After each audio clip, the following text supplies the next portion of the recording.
Hoop City with Paul Sir on Sports 1440. They do have a timeout. Decide not to use it. Curry, way downtown. Bang! Bang! Oh, what a shot from Curry! Here's your host, Paul Sir. Good morning and welcome everybody to Hoop City with Paul Sir. I am your host, and I'm pleased to be joined with the now recovering Josh Fenwick. Josh, good morning. I know you had a bit of a rough week.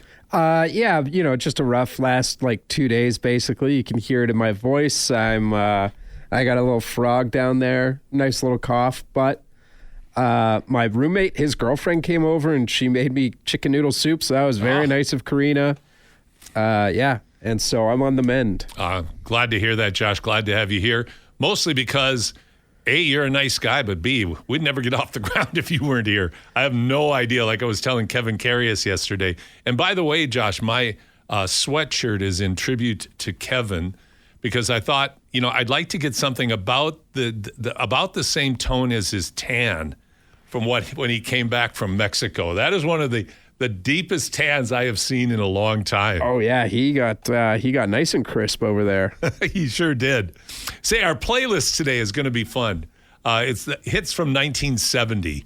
And what I try to do is I try to pick out songs, A, of course, that I like, but B, that I think are representative of that musical era that I think give a bit of a flavor for what music was like as it was going through such rapid development in the rock genre at the time. So we'll be doing 1970 today.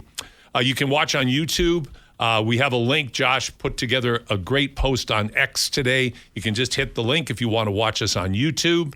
Podcast information after this is all over. We are on all of the podcast networks, all of the providers, so you can listen to us at any time. Our text line, 833-401-1440, 833-401-1440. Josh, we've been giving away a Hoop City t-shirt the last few weeks, but I want to change it up a little bit today and challenge our listeners. What I'd like to do is give a t-shirt to our text of the day. I picked someone out for our Legends segment in the last segment that we have today. But I'd like to get some questions from some folks out there, and we're going to pick out a winner for the text of the day, and you will get a wonderful Hoop City t-shirt. Josh, let's look at our poll question for the day. Absolutely. So our poll question today is, who do you think will come out of the Eastern Conference and go to the NBA Finals? The Toronto Raptors, Boston Celtics, Detroit Pistons, or Cleveland Cavaliers? If you want to vote on that, you can go to our X account at Hoop City Show. At Hoop City Show. What I like about this question is I think the Eastern Conference, more so than the Western, was shaken up and realigned somewhat by the moves that were made at the trade deadline, Josh. In particular with Cleveland, the addition of James Harden. And I've heard a lot of discussion about Cleveland and their ability to compete with the physical play of Detroit, the Boston Celtics. Will they be able to, the New York Knicks, that's another team that plays extremely physically. And while the Cavaliers are big with their back line of Allen and Mobley, they're also pencil thin. So will they be able to physically bang with the opponents in the Eastern Conference enough to take advantage of James Harden's talents as well? Plus, we also know, Josh, James Harden is going to get targeted for his defense. He is not a legendary defensive player. No, and only getting worse with age, unlike wine. Like us all, like we all do. Not you, Paul. Well, I guess you're right because I never played defense anyway. Well, there you go. So when your baseline's that low, it doesn't really matter. Today, we have a great show lineup. We have a gentleman from Southern Alberta, Ben Utley. And Brian is our community champion today, sponsored by Innovative Benefits. He'll be with us at 10:20. Brian, another one of the people that I feel privileged to talk to about how they walk the walk in terms of providing interesting and unique opportunities, in this case for young people, with his all-star game that he has run for almost the past 30 years. So his Shooting Stars program is outstanding. He does club work as well, but the all-star game for girls, high school girls, is really special. And I'm excited to be being able to bring Brian on and to talk about all the work that he's done in that area. We also bring on our old friend Doug McLean. Doug, of course, is the voice of the Pandas and the Bears. Bears got beat last night by the number 2 ranked team in the country, the University of Victoria. Their season is over. The Pandas' season ended disappointingly a week ago. So Doug and I are going to have a chance to talk a little bit about the wrap-up to the season, success or not, disappointment, or did they reach their potential? So looking forward to talking to Doug as well. So with that, let's go to 3+1. First question, Josh. Oh, yeah. All right. Here we go.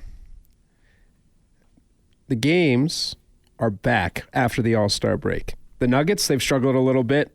They put up over 150 last night against Portland. Jokic, looks like he's regaining MVP form. Cleveland, they keep beating the bad teams. But can they compete against the best? Can they compete against the best? Well, look, first of all, one thing I forgot to mention in our show lineup today is our deep dive has an interview or a conversation I had with Ben Golliver yesterday. This is one of our best conversations, and I think every conversation I have the privilege of having with Ben is fantastic. This one, though, I think we went to a bit of a different level. We hit on a lot of topics, and in our wrap-up today, I want to touch on a couple of those topics that we go into the weeds on, but great conversation, and that'll be at the top of the hour. Nuggets, yeah, they have struggled a bit. Up until last night, they were 2-4 since Jokic came back, and Ben will touch on this about why he thinks that is, but suffice it to say, post-injury, the Nuggets were struggling a bit. Then last night they go over 150. Jokic gets his Jokic numbers, over 30, bunch of assists, bunch of rebounds. So we'll see if he is now going to be regaining his MVP form and if the Nuggets can reestablish themselves as one of the teams in the West that are going to be highly competitive when it comes to playoff time. Cleveland's beating bad teams. They've won every game since James Harden came over. They still don't have Evan Mobley, the reigning Defensive Player of the Year, back. It would seem logical to say the fact that they're on a great streak, and we're on one actually before Harden came back. But now that he is back, I think what's going to be interesting is when they get their full contingent and they start going toe-to-toe with Detroit, with New York, with Boston, to see where they stack up. Was this Harden move what it appears to be trending towards, which is very good for Cleveland, making them a much, much better team offensively? Or will the physical play of some of the opponents in the top tier in the NBA East, will that be just too much for them? So let's go to our next one, our next bullet point. Yeah, the next bullet point. Number 2, is Detroit the best team in the NBA, and are they good enough to win a championship? Everybody is familiar with the struggles that the Detroit Pistons have had over the past few years. 2 years ago, they had a losing streak. I think it was 38 games, but it was high 30s. It was like just one of those horrible streaks where it looks like a hapless franchise is doomed to stay in the cellar for a long period of time. It happens to a lot of teams. Like, look at Washington, how hard it has been for them to become relevant. Other teams as well. Memphis was relevant for a while. Now they're in a rough place. Utah struggling for years. So I think what has surprised everybody is 2 franchises in particular, the Pistons and the Spurs this year, with the next level of play that they have gone to. Right now, I would say, do I think Detroit has enough to win an NBA championship? I don't really think so. I think they're still a player short, and here's why. Cade Cunningham, who is fabulous. And it's interesting because Golliver and I go into, if for some reason the top players that we've been talking about, such as SGA and Jokic, who were leading the way for the MVP race, if they don't meet the 65-game limit this year to be eligible for the MVP because of injuries, would Cade Cunningham be the next logical choice? And I think it is. That would be the next logical choice. He's in the conversation in the mix anyway to be the best player on the best team. He's ball dominant. And the thing about him, Josh, he's really big. Like, he controls the game at 6'7", probably 220, and he's physical. He can shoot it reasonably well. He's not a great three-point shooter, but a reasonable three-point shooter. But off the bounce, off the dribble, unstoppable. And the way he makes his teammates better also just really throws him into that conversation of being worthy of consideration for the NBA MVP. Do I think they're good enough? I would say right now, not quite. But the fact that they have the best record in the league, I think the tendency, and it's still my tendency, is to say, yeah, but a lot of the games are against the weakest teams in the league in the Eastern Conference, which is at the bottom even weaker than the bottom teams in the Western Conference. So I don't think they're quite there yet, but hey, they've surprised everybody thus far, and they could surprise us all when it comes to playoff time. What do we got next? Yeah.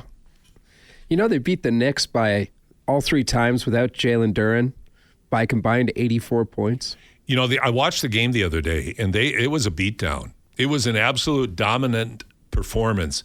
And it's interesting to watch, and here's where the size, one of the reasons I mentioned the size that Detroit possesses, that the Knicks, they're big. Robinson, their offensive rebounding machine, has been hurt, and that has hurt the Knicks quite a bit. Karl Anthony Towns, he's one of those guys, he's averaging a career low. I think he's averaging under 20 points for the first time in 10 years. Karl Anthony Towns is having a good year, but not a dominant year, and the Knicks need a dominant Karl Anthony Towns. And, of course, his defensive deficiencies are legendary for a big too slow to guard at the 4 spot and has struggles guarding even at the 5 spot against the pick and roll just because of his foot speed. One of the best big shooters of all time. Absolutely one of the best. But Jalen Brunson then, where I think Detroit dominates, is you got Cade Cunningham at 6'7", 220, but you got Jalen Brunson at 5'11" to 6 feet. And Jalen Brunson is unreal, but he can be targeted on defense, and Detroit does a great job doing that. Plus, like New York, they're extremely good on defense. And so the Knicks have been completely taken out by Detroit. I don't see that changing when playoffs come. I just don't think New York has the right matchups. And as you know, Josh, particularly from hockey, different teams match up differently. And when you look at statistics or analytics and you say, well, this team should actually do much, much better against that team, a lot of times it just comes down to the matchups, doesn't it? Yeah, no, absolutely. It's funny that you call me the hockey guy on this show, when on all the other shows I get called the basketball guy. So, well, it's all relative. Yeah, I guess so. Because I am not a hockey guy, so you're much more of a hockey guy than I am. I'm a basketball, then tennis, and then somewhere in the distance is I'm a very strong Oilers and hockey fan and sports fan in general. But definitely you're the hockey guy in this room right now. So I want to go back to something I didn't touch on. Anthony Edwards for the Minnesota Timberwolves, All-Star Game MVP. Last night drops 40 against a Cooper flagless Mavs squad. It's going to be interesting to see. The thing about watching Ant perform last night was it was marvelous to watch, but he had to take 30 shots to get the 40, and that's not as efficient as you would hope it would be. And what I saw was Ant taking the game over completely, and he was having a great night, so this has to have an asterisk by it. But the rest of the Wolves were standing around a lot. So it's going to be interesting as they approach the playoffs with the Sunmo, the Chicago Bears acquisition that they got in the trade, integrating him more into the offense. I think it bodes well for the Wolves because, like I said, even though they were standing around watching Ant go to work last night, I think on other nights, Chris Finch, the great head coach for the Timberwolves, if Ant isn't having one of those nights, will make sure that the ball is distributed more because Naz Reid, even Rudy Gobert had over 20 last night, and I think he had 20 rebounds. Julius Randle, they've got other weapons that they can go to. And one final comment on games last night was Clippers and Lakers. The Lakers beat the Clippers 125-122. Kawhi had a great night again, 31 points. I like to joke about the Clippers, though, Josh. I call it Kawhi and the other guys. There was one of my favorite Seinfeld episodes. And you're way too young for Seinfeld. But well, I've seen plenty of Seinfeld. Have you seen it? Have you seen the one with the other guys, the opera singers? I don't think so. Okay, yeah. Elaine wants to get a poster of one of the three tenors signed, and she didn't know their name outside of Pavarotti. It was Pavarotti and the other guys. That's Kawhi and the other guys. I would love to do a contest. You can't look it up online, Josh, but who can name two other players on the LA Clippers lineup right now? But they've been actually playing quite well. They gave the Lakers a good game last night. Luka had 38. 38. Reeves had 29. Another outstanding game as he keeps working himself back into health. But here's my point, Josh. LeBron James had 13 points and 11 assists. Those are the numbers for the Lakers to be successful that I think LeBron James has to be closer to than LeBron having 20 plus. Because the emphasis has to be on Luka Doncic and Austin Reeves for the Lakers to be successful. Do you think I'm on to something there? Yeah. Luka obviously has to be successful for the Lakers. I don't think it can be. Austin Reeves is great, but Luka is a one-man offense. I'll respectfully disagree with you. If for those who haven't watched the Lakers recently, since Austin Reeves has started coming back, I would encourage you to do so because Austin Reeves is also a one-man wrecking crew. And what he can do off the dribble he's improved so much. It's incredible. And it's one of the reasons he's going to get a max deal when this season is up. I mean, the guy is capable of game in, game out, scoring 25 to 35. And a lot of that comes off what he can do. So for the Lakers, the perfect 1-2 punch is Luka doing what Luka does, which is high usage as well. Austin Reeves being quicker to make his decisions on how to score. And LeBron is such a great passer. If he can facilitate the two superstars on the Lakers team, that bodes well for the Lakers. On the offensive end, they still are terrible on defense. But on the offensive end, at least, that to me is the formula. So final point today, Josh, very rarely do you have the top four ranked teams. Now, some polls have it different right now because Houston lost recently to the Iowa State Cyclones. And, of course, I'm an Iowa homer. But today, Houston plays Arizona. And Arizona was number one for a long, long time. They had a tough loss a week ago to Kansas, and then they laid an egg against TCU. They beat BYU recently. So now you've got in Houston the matchup of Arizona and Houston for the lead in the Big 12. But then you also have the storied, legendary battle between the number one and dominant Michigan Wolverines and the Cameron Boozer-led Duke Blue Devils today as well. I believe the games are at 1 o'clock and 4 o'clock our time. That's Mountain Time. But, boy, are those two tremendous matchups today. And there are a lot of other good NCAA games as the action is heating up with March Madness not that far away. We're going to take a break right now. When we come back, we're going to welcome in Brian Utley from the Shooting Stars All-Star Game and organization here on your sports leader, Sports 1440, and Hoop City with Paul Sir and Josh Fenwick. The number 3 song from 1970, American Woman by Winnipeg's Finest, Burton Cummings, Randy Bachman, and the Guess Who. Just a fantastic song. Love this segment. It just means an awful lot to me personally, but I think the reason I love it so much is because it highlights, it puts a spotlight on people in Alberta that are walking the walk and doing the work to provide special opportunities for folks. And of course, this is called our Community Champions, sponsored by Randy and his team at Innovative Benefits. If it's time for you to review your company benefits, personal insurance plans, or investment strategies, talk to Randy and his team at Innovative Benefits. They will give you straightforward and honest advice with access to the very best products in the industry. Trust the great folks at Innovative Benefits to do what's best for you, your family, and your business. To find out more, go to innovativebenefits.ca. I'd like to welcome in Brian Utley. Brian has been putting on an all-star game for high school girls for a long, long time. Brian joins us today. Brian, how are you? And thanks so much for joining me today. Well, I'm doing great. Thanks, Paul. Thanks for having me on the show. I appreciate it. Brian, tell everybody about your Shooting Stars, not just your game, but your organization. Sure. Alberta Shooting Stars was formed in 1991, and we were really the first true club team in Alberta. And we started out by taking all-star teams down to the States.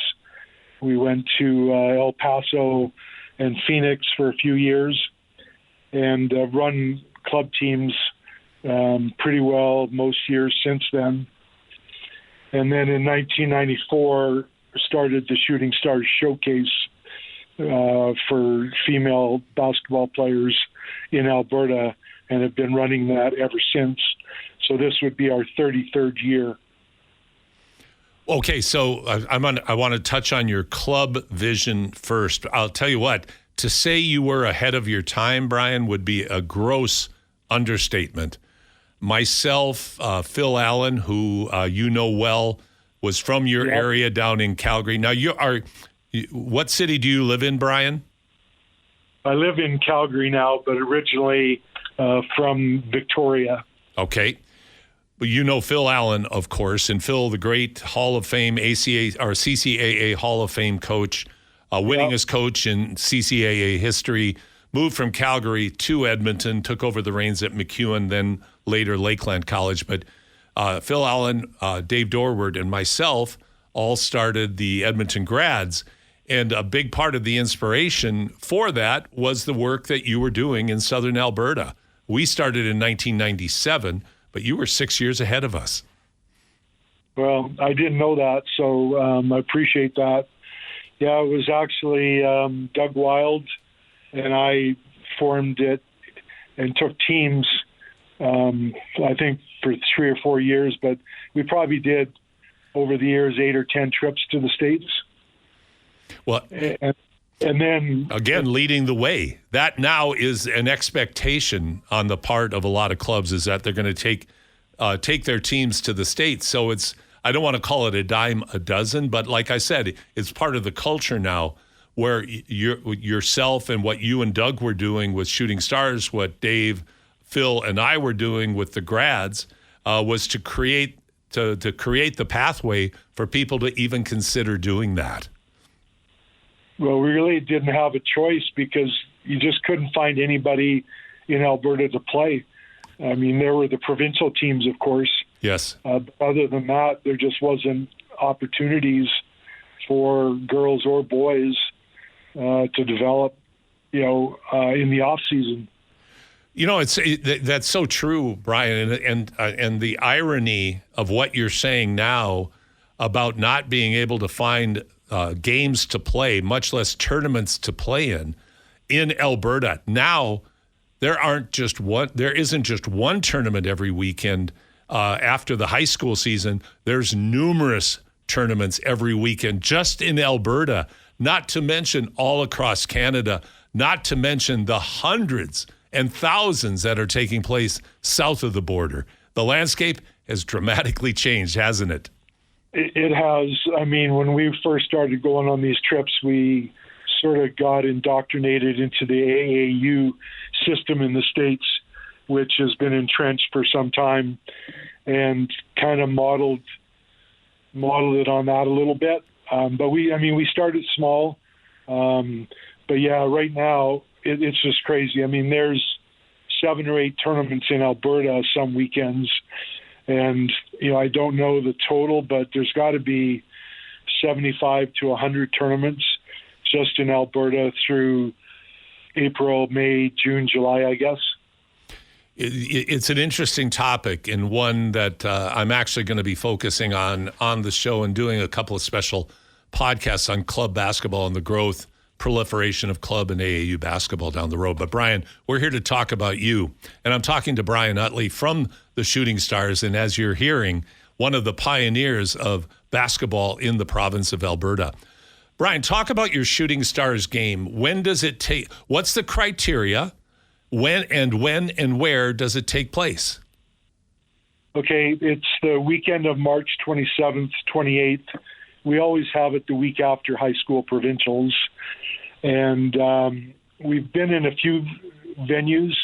We really enjoyed our experience when we were at SAIT, but of course, they've torn their facility down. So this year we're having it at Bears Paw Christian High School.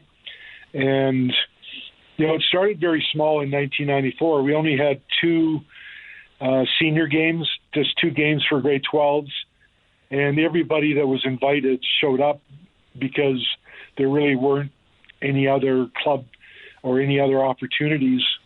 And then I think in 2001 we added what I call the prospects, which is grades 8 to 11.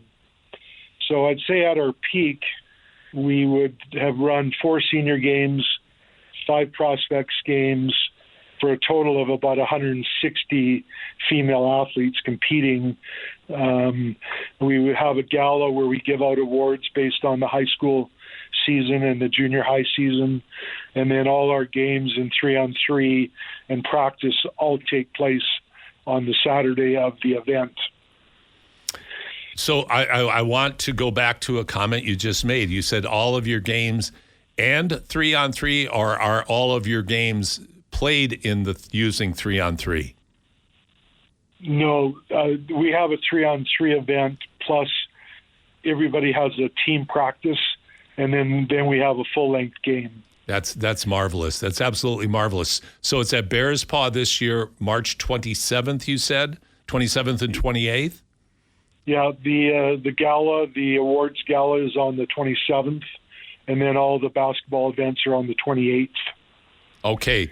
How do girls get selected for this? And this is girls only, correct? Yes. Okay. How are girls selected for this? I just send out a notice to as many contacts and emails, and we've started to have an Instagram and Facebook presence to get the word out. It gets tougher every year just to get the information to coaches, to send it to all the athletic directors at high schools. And then we just ask for nominations. And basically, we just go, if a coach nominates a player, then we take their word for it that they should be in our event. And then we just place them on teams. Early on, it was great because we could have a true north-south game, but the numbers just changed over the years. And so we just try to put them into 2 even teams for competitive games. Now, at your gala, are you still handing out awards such as Miss Basketball in Alberta, sure Miss are. Alberta Basketball? Yes, we are. That's fantastic. Can I you think name we a get couple out- of the more? Can you name a few of the Miss Alberta Basketball designated winners over the past few years? Yeah, it's pretty amazing. I'm actually just looking at the list right now. From Harry Ainley, Catherine, and Michelle Plouffe. They're not bad. They're not bad. Yeah, they're okay. I think they've got some potential. Yeah, they once they figure it out, they'll be all right. Of course, Michelle and Catherine are Olympians and just legends in basketball in Canada. Continue, please. I interrupted. Yeah, no, that's okay. Like the last few years, Mission Miller from the U of A that played high school Lethbridge Collegiate, she won last year and was a co-winner the year before with Delaney Gibb from Raymond, who is just tearing it up. Tearing it up at BYU, absolutely. So Delaney is interesting because she's the only recipient that won all 3 years. the only grade 10 that ever, she was just so far ahead. We couldn't give it to anyone else. And, but she wasn't able to actually play in our event because every year we run it, she was at a Basketball Canada event. So she was the recipient. And Yvonne Ejim was our winner in 2019. And she just had an unbelievable career down at Gonzaga and, had a tryout with the, Indiana Fever. Those are just a few of them, but we've had a number like a Duke from Archbishop O'Leary that played in the WNBA, and really just some fantastic players. Delaney, like you mentioned, has been playing for Team Canada in the various age groups, and now is going to be, I think, a fixture on the senior team, if not this year, certainly for the LA Olympics.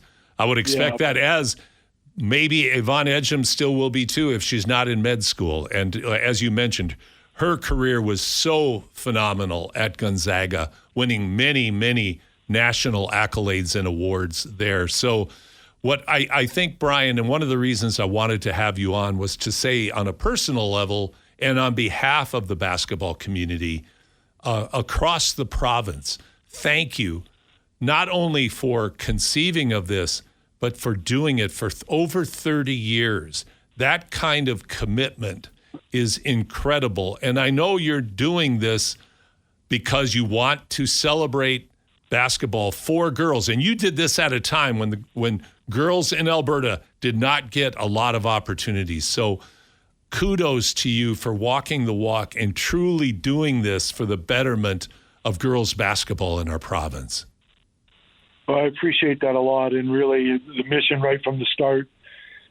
With teams, we were looking to try and develop players, but really this event, the showcase, is really just about showcase and promoting girls basketball, which I've always been passionate about, having coached in high school, and just love seeing the development over the years of our athletes in Alberta.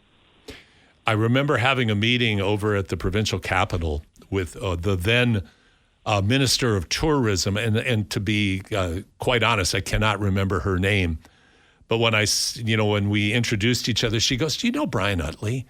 And I said, "Well, yeah." And she talked about how much you influenced her in such a positive way. So what you've done in basketball, Brian, is not forgotten. It has touched many, many lives. I want to thank you for being our community champion this week and joining me on the show, and wish you all success coming up for your game. Do you by chance have a website, or how can people learn about the Shooting Stars game? Is it done? Do you live stream it? Give me a little background. We do all of those things. We have a website that you have to register on. Okay. Used to do it old school, by fax, but I do have a great person, Lynn Ross, that does our website. So they can just go to albertashootingstars.com, and has all the information on there. And if they feel like they belong in this event, we're looking for players with aspirations to play post-secondary or at that ability level. And we would welcome. We've still got openings. We're still 5 weeks away, I think. So, we put a lot into our website, so that's the best place to go. Okay. So, and now do you spell out Alberta, or is it AB Shooting Stars? It's Alberta Shooting Stars spelled out. Okay. albertashootingstars.ca? .com. Okay. albertashootingstars.com. Brian Utley, congratulations. Thank you. We look forward to the celebration for girls basketball in our province coming up. And thank you once again for being our community champion here on Hoop City with Paul Sir. Well, thanks, Paul. I really appreciate being on the show, and what you have done also to promote, males and females in Alberta. So thank you very much. You're very welcome, Brian, and thanks for joining us today. We're going to take a break right now, and when we come back, we're going to talk to voice of the University of Alberta Pandas and Golden Bears, Doug McLean, here on Hoop City with Paul Sir and Josh Fenwick on your sports leader, Sports 1440. Hoop City, Evil Ways by Santana, Carlos Santana and his great band. Their first big hit, number 69 on the Billboard Top 100 in 1970. Great song. One of many great songs by Santana. Doug McLean, you weren't around when Evil Ways by Santana was released. I was just talking to Josh. Heck, Josh wasn't, most of what I talk about, Josh has no relationship because I'm like half a century older. But I'm quite a bit older than you, Doug, but always enjoy our conversations. Welcome. You can always reach Doug at McLeanSportAndStrategy@gmail.com. Doug joins us today. Doug, would you say it was a disappointing end to the Panda season and a better than expected end for the Bears season this year when you look at University of Alberta basketball? Yeah, I'd say that's a pretty apt way to put it. Yeah, the Pandas, they go 10-0 the first half of the season along with three other teams, Saskatchewan, Regina, Calgary, and the Pandas looked phenomenal. Now, granted, they weren't playing the top-end competition, right, but they were just dominating teams. I mean, I don't have the numbers in front of me, but I ran their first half numbers, and they were just blowing teams out before the ball was, practically jumped up. So I thought, can they carry that in? That was the question. And I sort of thought, if they go 500 against those three teams who they all face in the second half of the year, that might even be a bit disappointing. They end up going 1-5. They battle back in a play-in game to get the chance. They beat Victoria. They were down in that game. So I thought, okay, you're still seeing what they can do. And then again, against UBC, up 13 in that quarterfinal game, up 13 in the second half, and couldn't close it out. UBC had a really strong fourth, and so the Pandas are done. And then, as you said, on the flip side for the Bears, new coach, a team that is, I'd say, not young, but a bit inexperienced, and not really sure where they'd end up. And they end up hosting a playoff game, and they get to a Canada West semifinal. So I would have guessed the flip of those things might have happened, but here we are, and that's what makes Canada West so interesting. Let's talk about the Bears game yesterday against Victoria. It was a pretty dominant performance by UVic, wasn't it? Yeah, UVic wins by 97-74, so not that close at the end of the day, and it was really a tough first quarter for the Bears that got Victoria rolling, and Bears got it down to 3 in the second quarter. But again, it's tough when you're battling back from that. You work so hard to get yourself back in the game, and then you and I have seen it a million times. You work so hard to get back in the game, and there's that sort of exhale. We're in the game again, and the next thing you know, you're down by a dozen, and you're chasing uphill one more time. And the Bears are just not built that way. They have one really star player in Isaac Simon, a Canada West second team All-Star, and they have a lot of really good pieces around him, so they're deep, but they don't have that next guy they can immediately lean on when teams take away Isaac Simon. And that's the focus when you play Alberta. Take him out of the game, force the rest of them to score. He only was able to chip in 9 last night, and they got to find answers elsewhere. They did find some answers. Caden Kushner had 15, Nash Semenuk had 14, Nate Waldron had 10. But it's just, they just don't have enough through the lineup to really take a game and wrestle a game back. So, yeah, definitely disappointing. Not surprising. UVic are the defending national champions. They're going to be favored to probably win it again. Calgary's hosting it in a few weeks' time. So tough for the Bears. But again, overall, when you step back, I think they'll be pretty happy with their season. Doug, for next year, we'll start with the Bears. Let's just stay with them for a moment. They have most of their rotation back, if I'm not mistaken. Is that correct? Correct. They don't lose anybody to graduation. Now, that doesn't mean there may not be 1 or 2 players that decide to move on for any one of a few reasons.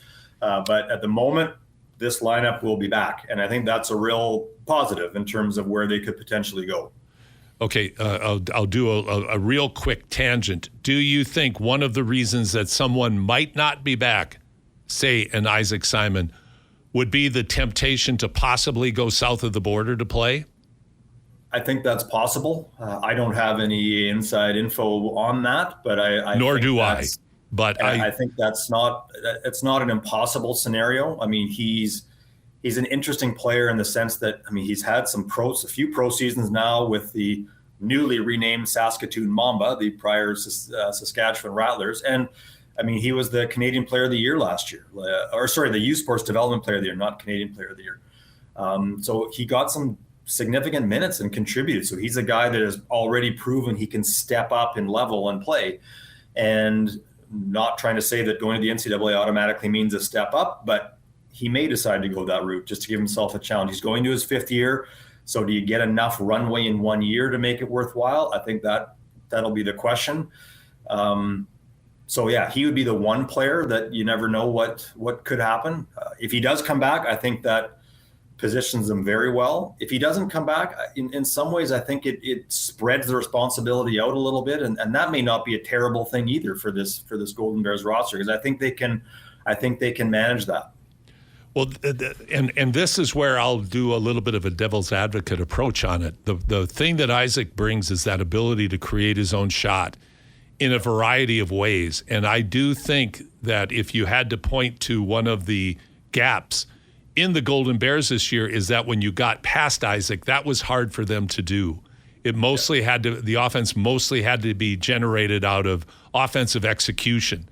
And so, ideally, it would seem Isaac stays, 5th-year player, all that experience, all that success, and you bring in another player or two in that wing point position that can complement him by also being able to create shots as you get deeper into the shot clock, and then find your bigs, because the Bears are blessed with more size than most Canada West teams are.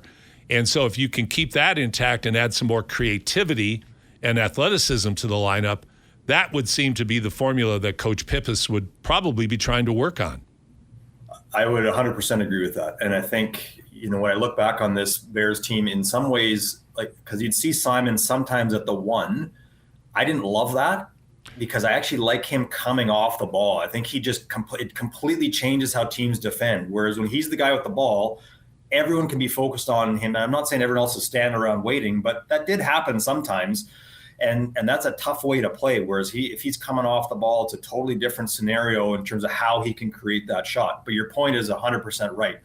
They need to find players or work with the current players they have to be able to get that out of them. And I think there's some guys that can do that. I think Nash Semenuk is a guy who I think his game has started to settle down a little bit. He plays at 1,000,000 miles an hour. And you and I both know that that's not always the right way to play. You got to figure out when to play at 1,000,000 miles an hour and when to dial it back. And I think he's starting to figure that out.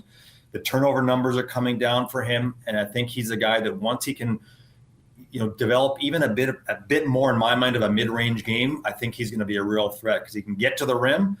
He's a good 3-point shooter, doesn't have a lot in between. And I think you can start to develop that. He becomes a real tough guy to defend. And the other guy is Kyle Varner, who had an outstanding rookie season. Slow start in my mind to this year, but he started to come on later in the year. Great shooter, unbelievably quick release. You can't leave him open for a split second, because that ball is gone and off and down through the hoop. But he's a guy that, to your point, has to learn how to put the ball on the floor and get to the rim, or at least get himself, get defenders dropping off. So he does have that mid-range pull-up, which we're seeing more and more in the game now. So you can't just be a spot-up 3-point shooter. It's just tough to do. And I think Varner's another guy that can add that to his game. So they've got some players that can do it, not to mention the size that you talked about. So there's some weapons there. And if Simon's back, it's key. They've got a great player they can build around. If not, I think they're going to be okay, because I think they've got some pieces that they can work with. And of course, it all will come down to how successful Coach Pippis is in adding the right kind of players into his rotation. I'm talking to Doug McLean, the voice of the University of Alberta Golden Bears and Pandas basketball programs. And why don't we jump over to the Pandas right now? I think, as you said, Doug, the start of the season, the first half of the season, the Pandas were rolling and roaring, but what was the storm clouds over the horizon there were 3 other teams as well who were doing the same exact thing. For whatever reason, the schedule worked out this year to create this imbalance of best teams against weakest teams in the first half and best teams against best in the second half. And the teams that came out of it that were more successful, University of Saskatchewan, of course, with an unreal record, undefeated, first time, I think, since 92. Is that it? No, they did it. They did it a couple of years ago. I don't have that in front of me. They did it a couple of years ago, but I think otherwise you're right. I think it dates back to the 90s, but they've done it now a couple of times in the last 4 or 5 years, I want to say. I stand to be corrected on the timing, but yeah. Okay, but the great Lisa Tomaitis coaching the Huskies over at the University of Saskatchewan is ominous for everyone to play, but Calgary was very good. Regina was very good, and the Pandas were very good. But the Pandas emerged, as you said, 1-5 against those top teams, and they really seem to lose they really seem to lose the mental edge. And as you know as well as anybody, Doug, it doesn't matter how good you are physically. It doesn't those things go out the window if you can't make your shots and if you get out of rhythm and you lose your confidence. And that certainly seems to have happened to the Pandas. Yeah, I'd agree with that. And again, I mean, you and I aren't in the room. You don't know. We don't know what's going on there. But I think you're right. Like, I think, if you're an outsider looking in and you say, okay, you watched, let's use the 2 Saskatchewan games that were played here at home. The Pandas played really well. Could have won either of those games. But it's 3 and 4 minute stretches where it drops off and Saskatchewan doesn't drop off. And next thing you know, you're down by 7 or 8 and you got to work back. And on the flip side, you go to that UBC game last weekend. The Pandas are up 13, 5 minutes to go in the third quarter. And yes, UBC, I mean, they beat Regina last night. They're moving on to the Canada West final. They're a really good team. They're going to push back down 13. But I just wonder if the Pandas sometimes look up at the scoreboard. It's like, oh, we're up 13. Hold on a minute. Like that. Something's like, are we deserving of being up 13? Like, this is a really good team. And then you start to, and again, I don't have those exact numbers in front of you. They did not shoot well in the fourth quarter. I think about 19%, somewhere in there. UBC got to the line 20 times in the fourth quarter. Those are things that games just get away from you. And so it's not a talent thing. And then this coaching staff prepares this team. I know I have seen behind the scenes how well they work on the mental side of the game. I know how much that's built into this program. But there just needs to be another step up in terms of that belief level that, yeah, we know we're good. We know we belong, but we now have to be able to do that in crunch time. And that has been a challenge for this team at various points and was again this latter part of this season. And that's something they're going to have to continue to work on because talent is not the issue with this group, even with the players that they're losing. And let's talk about that. Let's talk about the players that they're losing, but let's more importantly focus on the players they have coming back and what potential gaps you see that they need to fill with the recruiting class.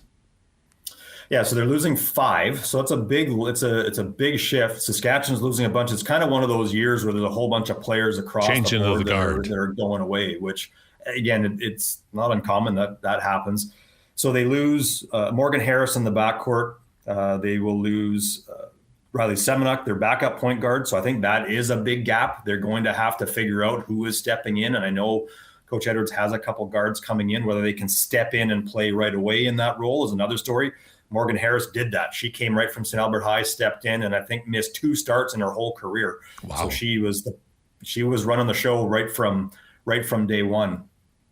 They lose Elise Toogood and Jenna Karich in the front court. So a little bit of size, but I don't think that's a big issue because they still have pretty good size returning. Mission Miller, who I think is going to be a huge star in Canada West, already named to the Canada West All-Rookie team, will be in the running to be the Rookie of the Year in Canada West. I think it'll be between her and player Taylor Shepard out of Manitoba. And who am I missing? I'm missing one. Oh, Jaden Tanner. How could I miss her? Canada West first team All-Star. They lose her. So they'll lose a little bit of scoring and that defensive grit that I think Jaden Tanner brings. So they lose some, they definitely lose some key pieces. Kia Easton Ehediohanma is back. She had a really good bounce back year after a couple injury-laden seasons, played really, really well. Also a Canada West All-Star this season. So she's back. Annecy Palmer comes back, a player that can absolutely score. On the flip side, turnovers are a bit of a challenge with her at times. And yes. So you finding that balance with her and getting more of the scoring aggressive Palmer rather than the I got to force my way to get some chip in here kind of player. I think that's a key. But Reese Hall, who was banged up most of the second half of the season, which I think was a big loss to the Pandas. As it turned out, she's back. Her sister Sophie, who played some significant minutes, is back. And then McKinley Peninga. And I know you just had Brian Utley on. There's a whole list of players on this Pandas roster that have been part of that showcase and have been players of the year that they name as well. And McKinley Peninga was one of those a couple of years back. And forced to step into the starting lineup with Reese Hall being out, but played extremely well, and I think a player that they can lean on. So there's lots of pieces, not to mention Victoria Daffs and Kira Airy, who were 4A and 3A players of the year, respectively, in the Alberta, in the Shooting Stars program. So they've got pieces, there's no question. The point guard issue, I think, is the one they got to figure out. Well, what's exciting about what you're describing, Doug, is that the Pandas are in the veteran and most capable hands of Scott Edwards and his outstanding staff. And they are great recruiters, and they build tremendous culture in this team. And now you've got a first-year coach. The first year's over. Now you've got an established coach in Jeff Pippis, who has demonstrated right out of the gate he can get his teams to play hard and play well. So I think the University of Alberta is in good hands. And I'm also excited about their crosstown rivals at MacEwan, about what's going over there. The MacEwan men and women made some strides this year, winning some games that they haven't won before, including the big upset of the men defeating Calgary. And I want to say that anytime I get a chance to take a shot at Calgary, I want to make sure I take advantage of it. But there's good things happening in post-secondary at the university level and, of course, always at the college level. Doug, thanks so much for bringing us up to date, for encapsulating and summarizing the season, as you always do. Always a pleasure to have you on, and look forward to talking again with you soon. Likewise, Paul. Thanks for having me on. Doug McLean, voice of the Pandas, the Bears, longtime voice of the Edmonton Stingers as well, joining us here on Hoop City with Paul Sir and Josh Fenwick. When we come back, and I'm excited for this, you're going to learn a lot listening to the great Ben Golliver as he and I go into the weeds on the deep dive here on Hoop City with Paul Sir on your sports leader, Sports 1440.